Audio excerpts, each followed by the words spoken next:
अस्सलाम वालेकुम स्टूडेंट्स। आज का सेकेंड ईयर क्लास के लिए लेक्चर है effect of dielectric on capacitance. कि अगर आप किसी कैपेसिटर के अंदर प्लेटों के दरमियान में कोई डाइइलेक्ट्रिक डाल देते हैं तो उससे क्या असर होता है। ये कहता है फ़र्ज़ कर लें consider a parallel plate capacitor connected to a voltmeter. फ़र्ज़ कर लें एक आपके पास ये पैरेलल प्लेट कैपेसिटर है, इसकी ऊपर वाली प्लेट पॉजिटिव चार्ज है और नीचे वाली नेगेटिव चार्ज है। इसके साथ एक वोल्ट मीटर लगा हुआ है जो इसके दरमियान प्लेटों के दरमियान आपको पोटेंशियल डिफरेंस बताएगा। और अगर आप इसके दरमियान ये डाइइलेक्ट्रिक के बग़ैर रीडिंग लेते हैं वोल्ट मीटर की, तो वो रीडिंग अपना और होगी, और अगर आप डाइइलेक्ट्रिक डाल देंगे तो रीडिंग उसकी चेंज हो जाएगी। When an insulating material is placed between plates, अगर आप कोई इंसुलेटिंग मटेरियल लकड़ी है, कोई रबड़ का पीस है जिसमें से करंट ना गुज़रता हो, वो प्लेटों के दरमियान में रख दें। Volt meter show decrease in potential difference. तो वोल्ट मीटर पहली रीडिंग से थोड़ी रीडिंग या डिक्रीज़ आपको शो करेगा पोटेंशियल डिफरेंस के अंदर। While charges on plate remain same, जबकि जो प्लेट के ऊपर चार्जेस प्रेजेंट हैं वो सेम रहते हैं, क्योंकि हमने इसके साथ कोई बैटरी और अटैच नहीं की जो इसको चार्ज और सप्लाई कर दे। जितना पहले है उतना ही रहेगा। अब फार्मूला कैपेसिटर का होता है C बराबर Q/V। अगर आप चार्ज कांस्टेंट रखते हैं Q को, तो इसका मतलब ये होगा C प्रोपोर्शनल आ जाएगा 1/V के, मतलब कैपेसिटेंस और वोल्टेज एक दूसरे के इन्वर्सली प्रोपोर्शनल हैं। और यहाँ हमारा ये प्रैक्टिकल शो करता है कि डाइइलेक्ट्रिक डालने से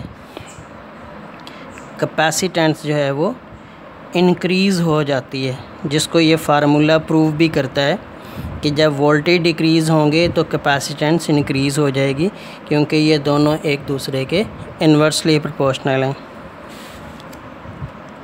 अच्छा, अब एक हमने फार्मूला पढ़ा था वैक्यूम का, C वैक्यूम का, तो वो था A/0/D, और C मीडियम का फार्मूला आएगा A/0/R/D। एप्सिलॉन r मीडियम की रिलेटिव परमिटिविटी होती है और इसका इन्हसार जो है वो मीडियम की नेचर पर होता है। अब आप इनको डिवाइड कर दें दोनों को, C मीडियम बटा C वैक्यूम, इनकी रेशो ले लें दोनों कैपेसिटेंस की। C मीडियम कैपेसिटर की कैपेसिटेंस है जब दरमियान में कोई मीडियम या डाइइलेक्ट्रिक डाला हुआ है, और C वैक्यूम कैपेसिटेंस है जब प्लेटों के दरमियान में खला है या हवा है। तो इनकी कीमतें दर्ज कर दें।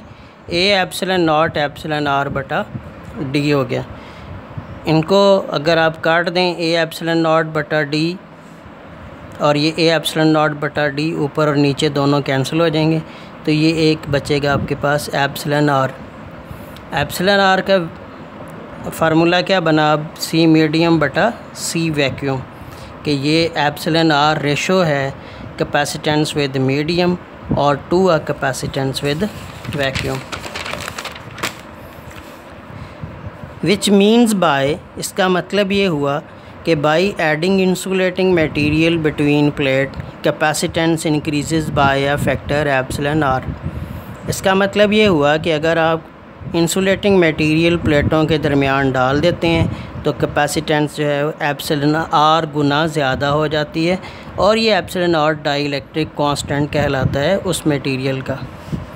इसे डाइइलेक्ट्रिक कांस्टेंट या डाइइलेक्ट्रिक कोफिशिएंट भी बोलते हैं, और इसकी रेशो, इसका फार्मूला है the ratio of the capacitance of a capacitor filled with the given dielectric, कि इसमें आपने निस्बत लेनी है जब आप कैपेसिटर की कैपेसिटेंस उस वक़्त नोट कर रहे हो जब दरमियान में प्लेटों के कोई डाइइलेक्ट्रिक डाला हुआ है। एक कीमत वो ले लेनी है, और दूसरी उसी कैपेसिटर की प्लेटों के दरमियान से वो इंसुलेटिंग मटेरियल निकाल दें, और निकालने के बाद क्या वैक्यूम रह जाएगा, तो फिर उसकी कैपेसिटेंस दोबारा नोट करें। दोनों को डिवाइड करें या दोनों की रेशो ले लें तो जो जवाब आएगा वो जवाब आपके पास डाइलेक्ट्रिक कांस्टेंट कहलाएगा। दोबारा से रीडिंग कर लें। Ratio of a capacitance of a capacitor filled with the given dielectric to that of the same capacitor having a vacuum as dielectric between the plate is called dielectric constant. इसमें आपने निस्बत लेनी है capacitance की, जब capacitor के दरमियान में प्लेटों के दरमियान में कैपेसिटर की प्लेटों के दरमियान में डाइलेक्ट्रिक भरा हुआ है और उसी कैपेसिटर के साथ जब वैक्यूम डाइलेक्ट्रिक के तौर पर इस्तेमाल हो रहा होगा प्लेटों के दरमियान में। ये हम पीछे भी फार्मूला लिखा है, इसको दोबारा अगर रिपीट करके लिखना चाहें तो ये एप्सिलॉन आर रिलेटिव परमिटिविटी या डाइलेक्ट्रिक कांस्टेंट ये बराबर होता है सी मीडियम और बटा सी वैक्यूम के। ओके जी, अल्लाह हाफ़िज़।